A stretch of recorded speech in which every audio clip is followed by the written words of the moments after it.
Yesterday on the AM News, we brought you the story of 5-year-old Jamaima Korte, who is suffering from a medical condition known as Idiopathic Scoliosis, one of the rather common types of scoliosis. The condition, which has caused her spine to curve sideways, is said to occur usually in children from about age 10. So what really causes this condition, and how come Jamaima is suffering from it when research indicates it occurs in children usually from about age 10 and puberty? But let me remind you of this story again. When we come back, I'll tell you who our guests are. And I said before, get your checkbooks ready, because we're definitely helping Jamaima out to raise that 94,000 Ghana cedis that she needs before Christmas 2015.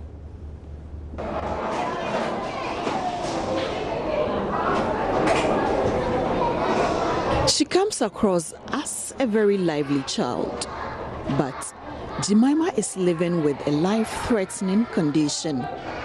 The 5-year-old girl still struggles to speak, one of the first indications that all is not well.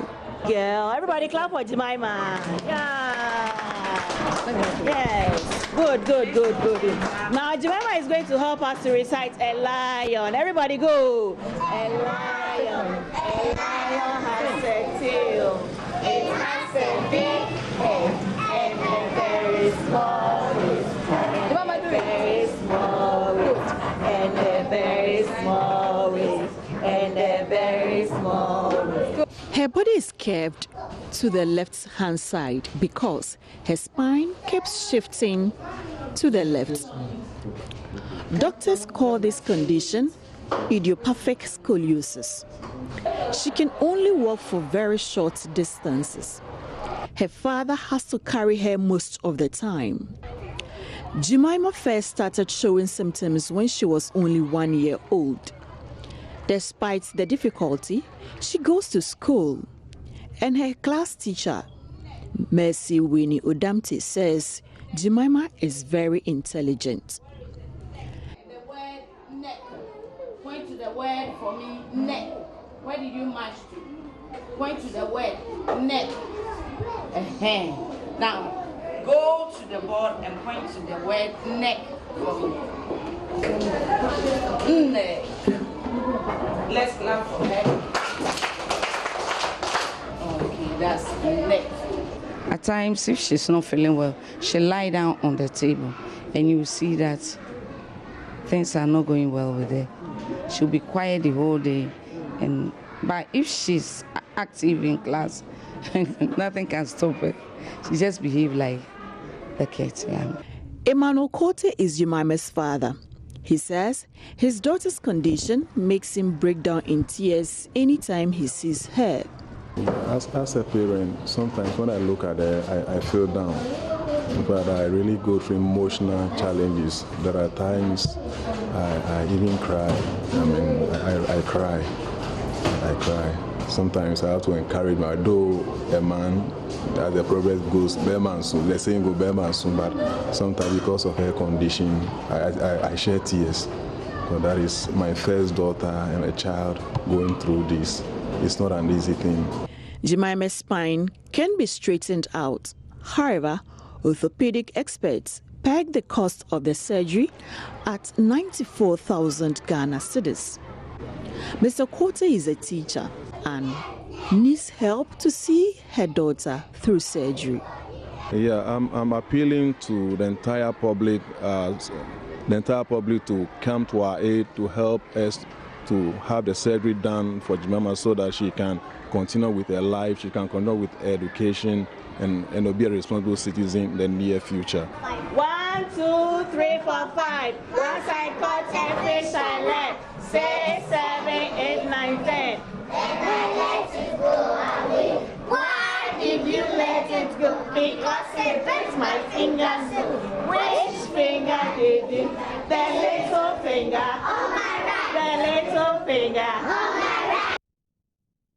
All right, my guest in studio now is Dr. Rufai Mahmood, who is a spine deformity specialist with Focus Orthopedic Hospital. That's where little Jamaima actually goes. So that's her that's her doctor that we have here. We'll also be joined by a pediatrician in the course of this program.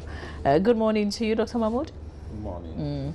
So can you explain, what Jamaima, because we understand that she's going through a lot of pain. How does that feel like? It can be extremely distressing. We first saw Jamaima about a month ago, sometime in September. She came in with severe deformity of the back, has some pain, with severe difficulty in breathing, which is very characteristic of this kind of deformity. Usually what happens is the spine tends to curve sideways. In normal people, the spine is not supposed to curve, it's supposed to be straight when you look at it from the side and from the back. So in her case, her spine has curved sideways so badly that it measures about 115 degrees. That is extremely abnormal. A normal person should have 0 curves. So when that happens, the space available for the lung to expand and breathe tends to be severely compromised. With the progression of the disease, the lung space becomes progressively compromised until a point where they become what we call pulmonary cripples. They can't even breathe. That is why in her case, you find her having difficulty in breathing, even with the slightest exertion. She cannot walk long distances, and that can be quite distressing. Apart from, of course, the terrible self-image. You see her with other kids looking at her strangely. What's wrong with you? And that can be very terrible in terms of self-image. Another thing that happens in cases typical of hers is that as the spine curves, either sideways or forwards, it tends at a point compress on the nerves, and that can give you severe pain. At a point, if it becomes severe enough, it could even paralyze you. And when that becomes severe enough, it tends to compromise your bladder and your bowel function. At a point, you are not able to be continent of both urine and feces, and that all adds to the distress the patient goes through. But she's only 5. I mean, what did she do, or what did the parents do? It is not a matter of what did she do. For her type of curve, it is idiopathic. By idiopathic, we don't really know specifically exactly what caused it. But there are several factors. One of them is genetic. It can run in families. You find that, a sibling will have it, or either maternal or paternal relations can have it, and then it tends to run in families. At this point, I must say that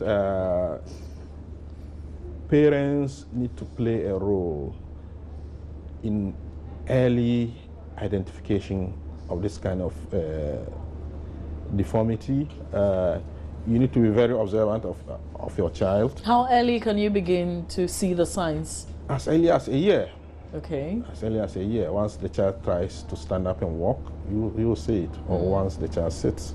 You tend to see that, the scapula, the shoulder bones is not at the same level, or you may see a protrusion of the shoulder blade, or you may see that the pelvis is not at the same level. One is at a higher level than the other. Or you may even see that the lower limbs, the legs, are not of the same height. Those are signs to tell you that, no, this child has something going on in the spine. And as the disease progresses, the natural history of what we've discussed earlier happens. So, by and large, that is what happens. But there's good news, because this can be corrected. It can be corrected, especially when it is detected early. Surgery is easier. Sometimes when you detect them early and the curve is not very big, when it is like 40, 45 degrees, you could arrest the progression of the curve. You give them a brace. Braces are something where we devise to attach it to the front and back of the patient, sort of a firm device you apply to the front and the back.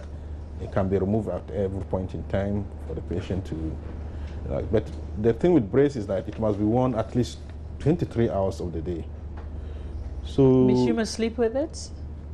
Or it's only when you're sleeping that you can't use it? yes, if you are moving at every point in time, you must wear the brace. But I must say that bracing is only useful in patients who are not skeletally mature, who are young, let's say less than 10 years old. They are still growing, and the curve is less than 40, 45 degrees. Okay. Otherwise, the bracing is not useful. And when you detect it early, the surgery is usually easier, devoid of complications, and I get it. When we come back, back, we'll zero in on Jamaima's issue and analyze and see if this is early enough, if it can be corrected. I see you using the 45, the 100 degrees and that. So we'll also zero in on the spine that we have here. We'll be joined by Dr. Abena Tete, who is a pediatrician at the LAT General Hospital. This is my banner. We're still talking about 5-year-old Jamaima, who has a spine defect, and I've been talking to Dr. Rofai Mahmood, who is her specialist. We've also been joined by Dr. Abena Tete, who is a pediatrician at the LAT General Hospital. Good morning to you. Good morning. It's good to see you again. Yes, good to see you. All right. So maybe I should come to you now and find out if this scoliosis is common amongst children. Yes, it is. It's very common. Some people would put it at about 2% of children aged, say, between 3 to 10 years old. That means that if you pick every 100 girls, especially, it's commoner in girls. If you pick every 100 girls, you probably find 2 of them with scoliosis. It's a little less common in boys, but still quite common. So what is it about the girls?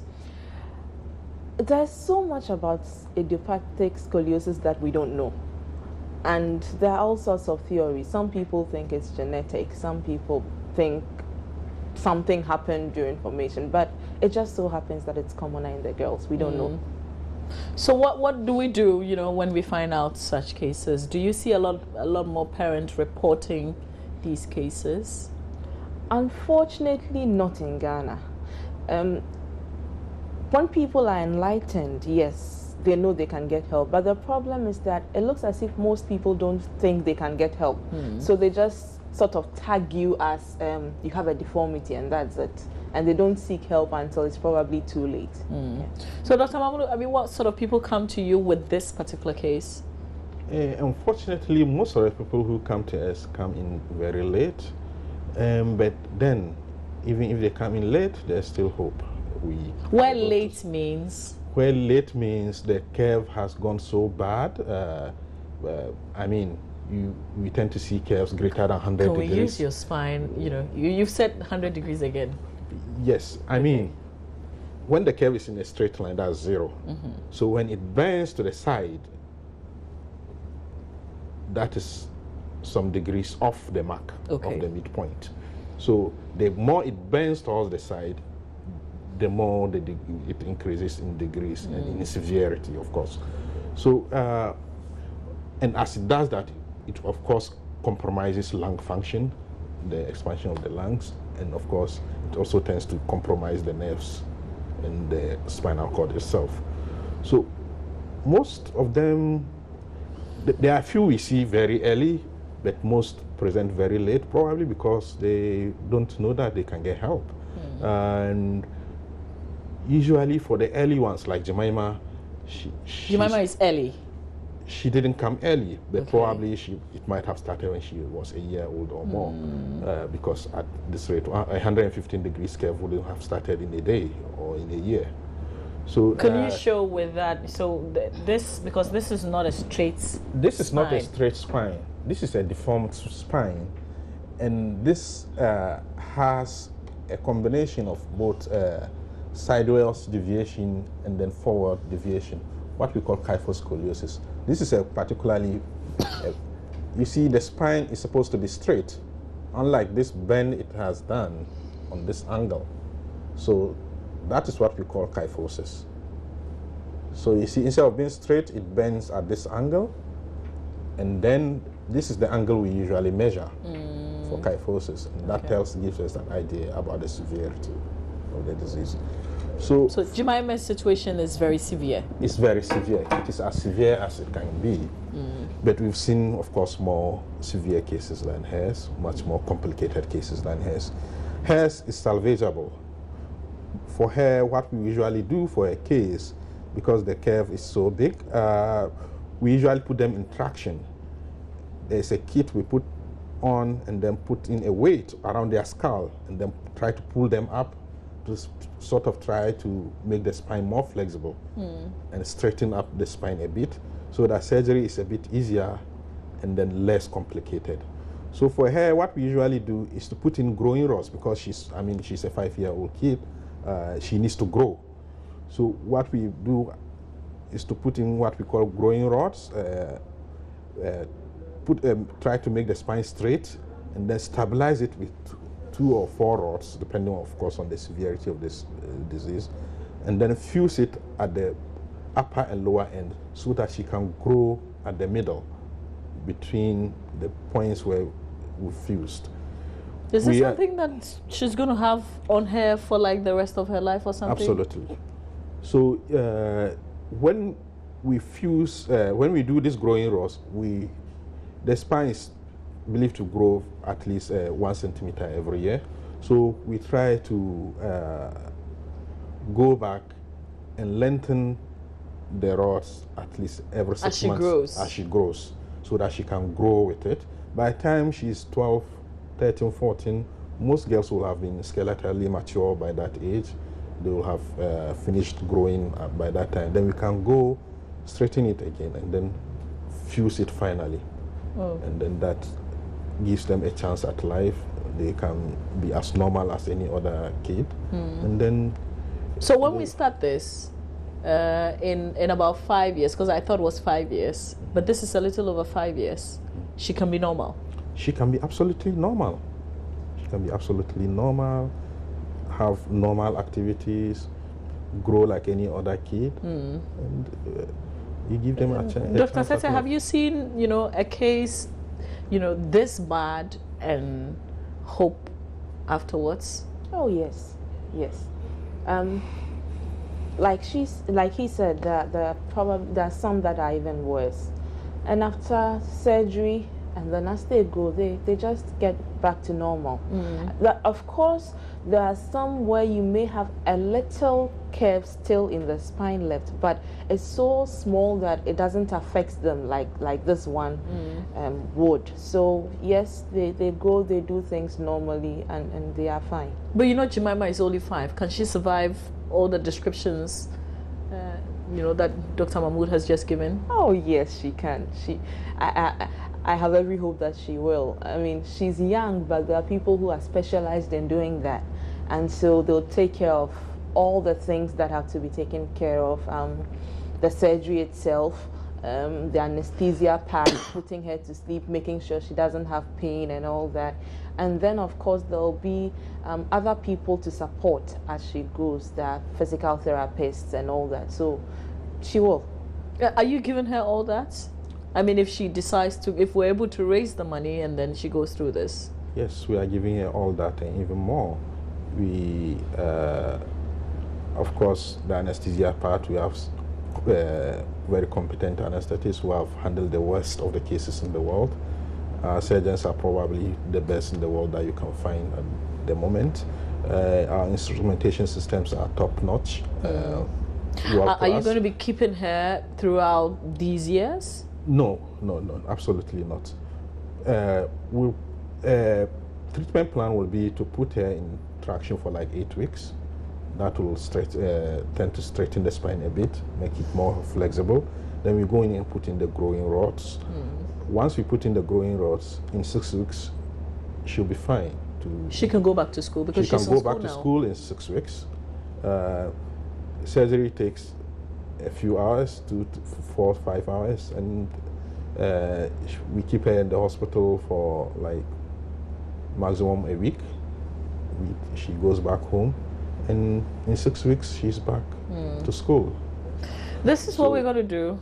Yeah, I'm going to open the phone line so that you can get involved in this conversation. But I'm also going to ask Dr. Abinatete to give us, because I know that we have foods that we can eat to strengthen the bones. I don't know if maybe if we're eating right, perhaps even whilst we're pregnant as women, these issues may not be coming up and the children may not end up being the ones suffering. I've also got my WhatsApp tab with me, so you can WhatsApp me, tell me how you want to support, because right now what we need is money. We need cash actually, so that Jamaima can go through this process. We're told it would take about 94,000 Ghana cedis, which is a lot of money, by the way. But if we all contributed something, of course we could raise this money and give it to her as a Christmas package so she can go through this procedure.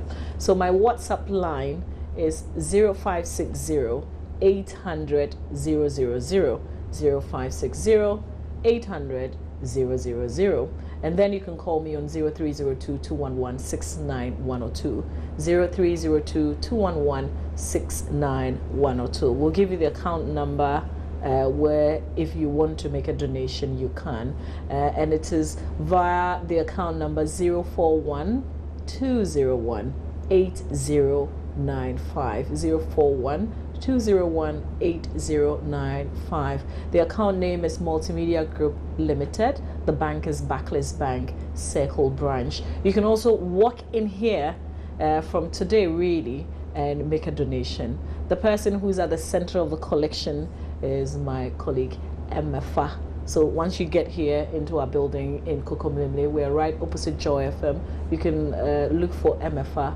Atiamwa Eli and then make a donation. She would give you a receipt. She's the one who brought us the story. You've seen her in the story. But give me a call now. Let's all try and help her. But Dr. Tete, is there certain meals that pregnant women could take to prevent their children from getting diseases and coming out and getting, spinal defects like Jamaima has?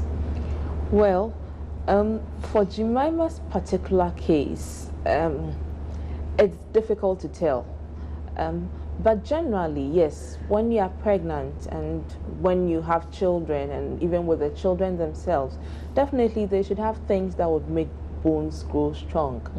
Things like calcium, vitamin D, very important. So, and we have lots of food around. Our green leafy vegetables are excellent. You need some dairy products if you can, milk and stuff like that, which makes breastfeeding them early in life very important because they can get it there. There are other forms of spine defects though, for which we have definitive things that can give prevention. And some of them would come up with things that are similar to these. So when you are pregnant, it's very important to have your folic acid. In fact, it's recommended that you start taking folic acid before you get pregnant. So if you have any plans of having babies in the future, start taking your folic acid now. It's very important. As early as? So once in your reproductive age, once you are planning to have children, go ahead and take it. It doesn't cost much, and it's very, very helpful, protective for some of these spine problems. Sure. Yeah. Dr. Mahmoud, is there a certain history to Jamaima's case that you probably discovered examining her? Like we said, it is idiopathic. Her case is idiopathic. There's no known cause. We've not been able to find any history of similar occurrence in the family. We've asked thoroughly. And for her,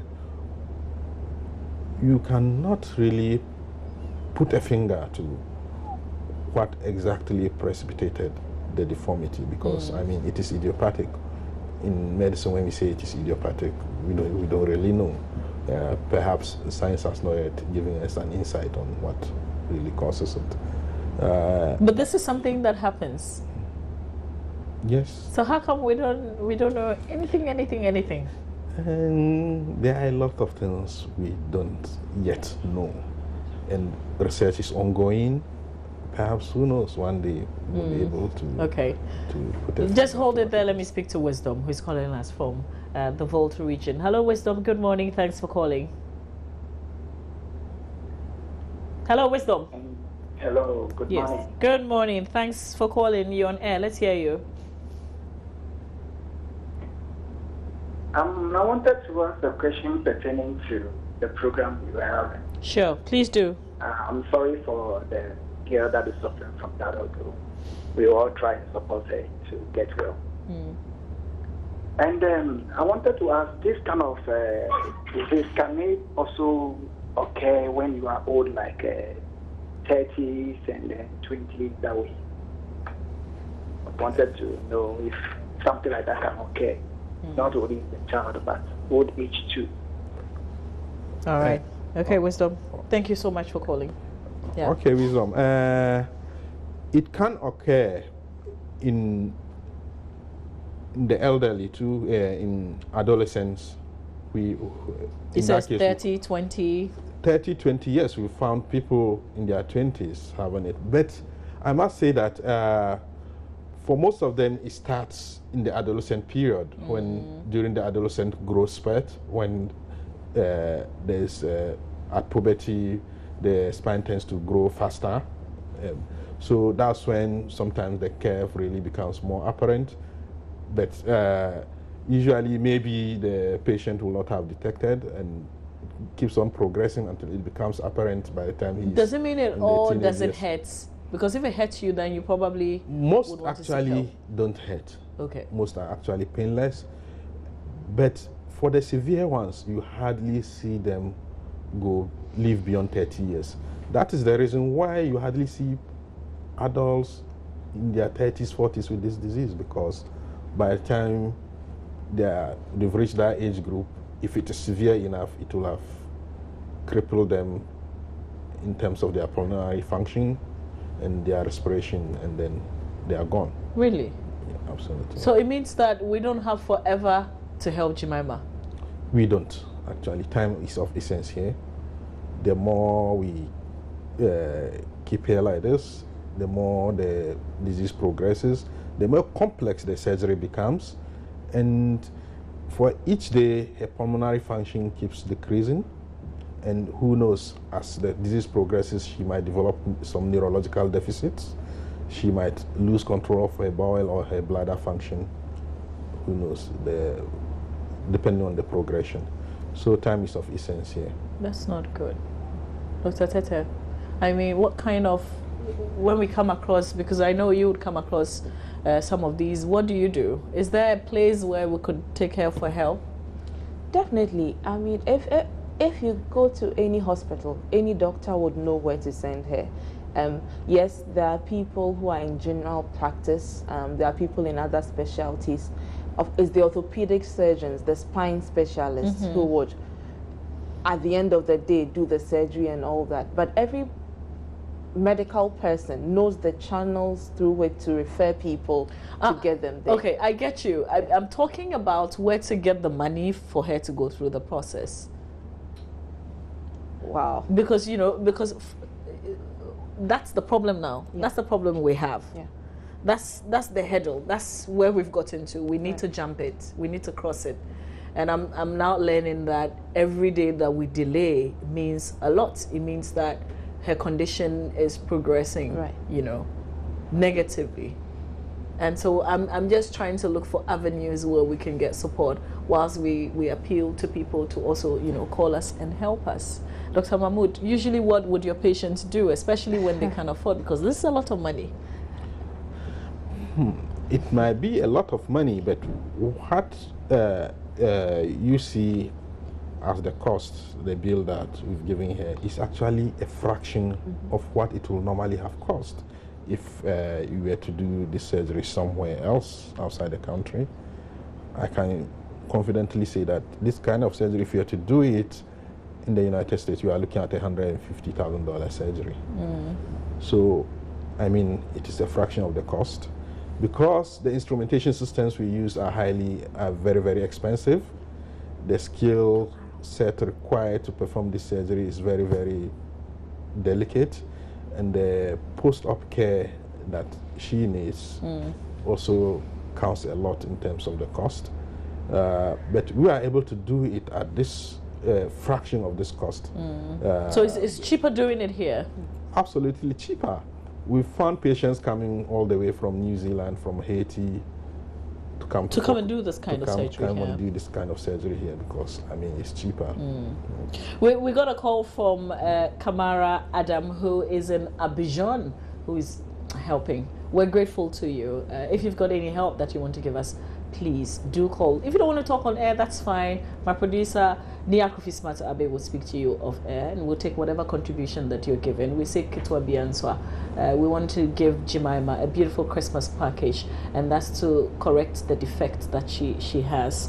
Any help at all, you can give us a call on 0302 211 6910. 0302 211 6910. If you're trying the lines and they're not coming through, don't worry. You can send me a WhatsApp on 0560 800 000 0560 800 000, and the account number that we have, which is to Barclays Bank Circle Branch, will be on your screens. You can copy as you go out today. Make sure you put something in that for Jamaima. Her name is Jamaima Korte, but we're using the account name Multimedia Group Limited, and the account number is 041 201 8095 041 201 8095. Jata is spying. He has to tell me. He's one of my cameramen this morning. He has to tell me how much he's contributing. Salaries have not come through yet, but when they come, make sure you wire some to us. Okay. So maybe we can dwell on the fact that she can go through this and come out well. That's for a fact, because you're confident, you're very hopeful. Yeah. Okay, Dr. Mahmoud, you've seen people gone through these surgeries, even with worse conditions, you say? Absolutely. And come out well. Absolutely. All right. Let's talk about the kind of support system that she needs right now, Dr. Tete. Okay, so she needs support both in and out of the health service. I mean, the health system. Definitely, she has doctors. There are nurses. That's one of... Yes. She needs physiotherapists, which I know she has. She needs an orthotist, people who make braces and those things. Again, those are available. So she should be able to get that kind of, I mean, that's the basics she can get, she would get in that she would need from the health system. But she needs support from her family. Dr. Mahmoud has talked about her hospital stay. She's going to be in hospital for a few weeks, a week at least after surgery and all that. So definitely she would need somebody to be there with her. Okay. She's a child. She needs that kind of support. Yeah. So that is also important, the social support. Let me just go to the phone line now and speak to Dauda, who's joined us on the line. Hello, good morning to you. Thank you for calling. Good morning. Yes, sir. Let's hear you. I'd like to say a very big thank you to join us for the marvelous work done, and also to thank the doctors in the studio for actually that wonderful education. But my issue is I would like you to give us maybe a number of which you can also contribute, perhaps through more money, to save the life of our guests. Sure. I think some of us might have money or more money, maybe wanting to do it, but we can't do it through the bank accounts. Maybe we want to do it in our comfort of our homes. Okay. So if the members could give in so that we'll maybe adapt to. All right. I appreciate this question you're asking. Just hold on and speak to Nia Krofis Matabe. He'll help you off air. Thank you so much. I've got a couple of comments on WhatsApp asking of the account number, the branch, and all the details. I promise you I'll respond to you right after this conversation. So just keep whatever it is that you want to say, keep them coming through. I've got Nana in Agona Dukwao, who says, hello, good morning. I'm watching and listening to your discussions, which are all contribute to financially support this child. But my concern is, why should we always seek public contributions when it comes for emergency of this nature? Before the money is raised, the condition might have worsened. The government should bear the cost because the child is a Ghanaian and a citizen. Nana, I feel you, but if we want to, I don't know what kind of support, maybe you know. Is there anything? Usually, because you work in the government hospital. Unfortunately, our insurance system is not mature enough to be able to handle this sort of thing. In other places, yes, but with us, we're still struggling to be able to cover the basics. So, for instance, if she were on the National Health Insurance, then even in a public hospital, if this was to be done in a public hospital, it would probably just cover her stay in hospital and a few other things.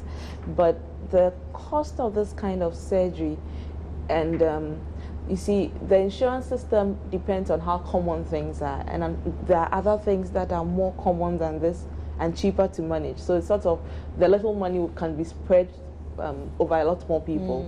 So for this kind of thing, we haven't got there yet. We are hoping that one day we'll be able to cover this with insurance, health insurance in our country.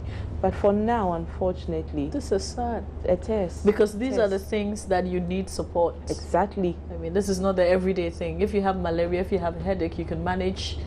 But these are the things that parents would need some government support. Exactly. So I get you, Nana, but unfortunately we're here. So let's do it ourselves. We can do it if we decide to do this. So I thank you, because lots more messages are coming through. I really, really appreciate it. We're going to get back to all of you and tell you how you can get hold of the numbers. If you can't do the bank, you can still call us on 0302-211-6910. 0302-211-69102. We may be off air, but this still continues. So call us and let's all, find out how we can help. So finally, going forward, how soon, if we're able to raise, do we have to raise all the money before you can start something?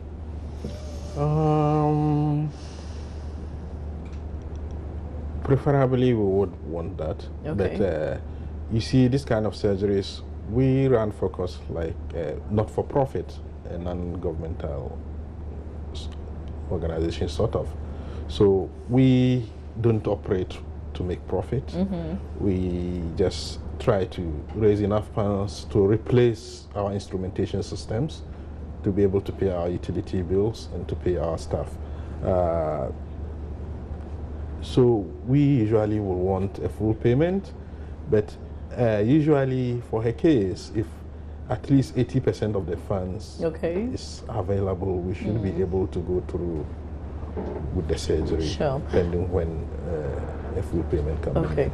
Let me speak to Arameyao, who is joining us from Wale Wale. Hello, good morning. Thanks for calling. Hello, madam. Yes, sir. Hello. Hi, I can hear you. Oh, unfortunately, I think we've lost you. Have we? Okay. Arameyao, please call again. Even when we are off air, still call. We can talk to you. Thank you so much for calling, and we apologize for losing you. Okay, so you say about 80%, and then I'm sure an agreement of the rest of the 20 when you know exactly when it's coming. Yeah, all right. Dr. Tete, so going forward, this is not because we don't know the cause, then we can't say this is what we can do to avoid, to prevent it. Yeah. So what, we just embrace it? Well, you see, if you catch it early, it's easier to treat. If the curvature is not so much, you don't need surgery. Okay, so we can avoid 94,000 Ghana cedis if we get it early. And there's a very simple way of catching it. If you were to stand and then bend to touch your toes, try to touch your toes. If your spine is straight, it will be level. If we look at you, your back, when you bend that way, it will be level. Okay. When you start developing scoliosis, it tilts. So one side is higher than the other side. And that is a very effective way of catching it early. So if we get it early, then we probably, for very small curvatures, you just observe. For ones that are a bit more, if you put her in braces, it would help. After a while, it doesn't progress anymore when they reach a certain age, and then you don't need surgery. So the best we can do now is to screen our children. So we can let the kids also just bend, you say, just bend. While standing? No, while standing. Like this. And then? And then you look at the back. So of course they'll have to take off their shirt or whatever it is. And then you look at their back while they are standing. If you tried it on yourself with a straight spine, you see that your back is straight. it's level. But if there's scoliosis, one side will be higher than the other side. So if you looked at the diagram behind us, you'd find that, say, the left side of your back might be lower than the right side. And so if you see something like that, then it's a warning that there's something coming up. The other thing is to look at your waistline. So with scoliosis, you would find that one side of the waistline is higher than the other. Or sometimes the shoulder, one side is higher than the other. Or if you wear trousers and you find that of late, whatever trousers you wear, it looks like one leg is longer than the other. You take off the trousers and the legs are the same, but you wear them and then for you, one side hangs. It should tell you that there probably may be something wrong. It may not be that you have scoliosis, but at least you can be alert and get further testing. Okay. And then we would know. So those are very simple ways of catching it early. But this is very helpful too. Dr. Mahmoud, is there anything you want to add to that? Yes, that's what I want to emphasize, the importance of early detection, early screening. In this case, parents have a role to play, school administrators have a role to play, teachers, doctors, pediatricians. Once you get it early, you are fine. You may not even need surgery, like you said.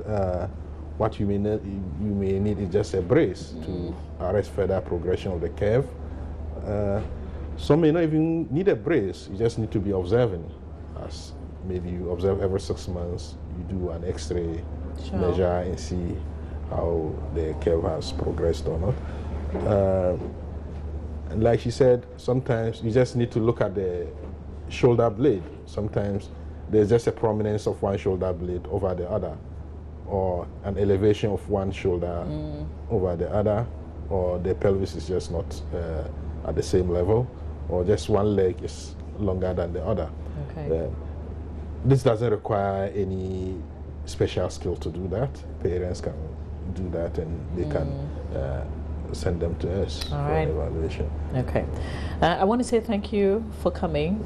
I have a lot of hope. I just want to see a lot more signs of us all trying to contribute to make this possible. But Dr. Rufai Mahmoud, spine deformity specialist with Focused Orthopedic Hospital, where Jamaima, God willing, is going to have that surgery and that correction done. Look forward to her. She'll come very soon. Thank you so much for coming. Dr. Benatete is a pediatrician with the General Hospital. I thank you so much for coming as well. Thank you. And this is also a number to call if you want more details. That's directly to MFR on 0242 161570. 0242 161570. I promise you, those who have sent messages on our WhatsApp number, which is 0560 800 000. We're going to get back to you. If you've got more questions and the account number, we can also send it to you. Any way that we can. We will start collecting the ones that we have to collect in-house because we're doing our own contributions as well. Jamaima would come out of this, I promise you. Stay with us. We've got AM Talk, Roland Walker, ready with his guests here on the show.